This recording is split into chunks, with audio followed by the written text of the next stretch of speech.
आपल्या पण मोबाईल मध्ये घे. सगळ्यांचे डोरचे पाठीमागच्यांचे सुद्धा. विष्णुभाऊ नाही ना, तुम्ही या एक मिनिट. हो का, तुमच्यासाठी किती तामझाम झाला इकडे.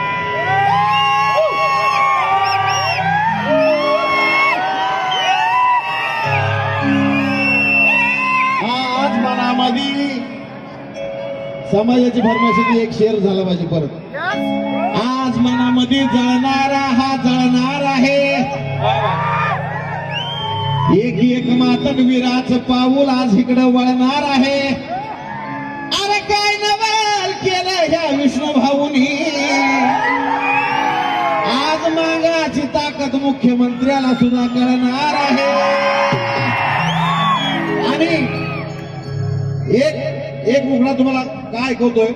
त्यावेळी सोमनाथ भाऊ आणि विष्णू भाऊ दोघंही होते आणि मी भाऊंची परमिशन घेतली होती. भाऊ मी असं गाणं करतोय. ते म्हणले करा. अहो सोमनाथ भाऊनी विष्णू भाऊनी एक एक पट्ट्या घडवला. अरे सोमनाथ भाऊनी विष्णू भाऊनी एक एक पट्ट्या घडवला. या लहूची शक्ती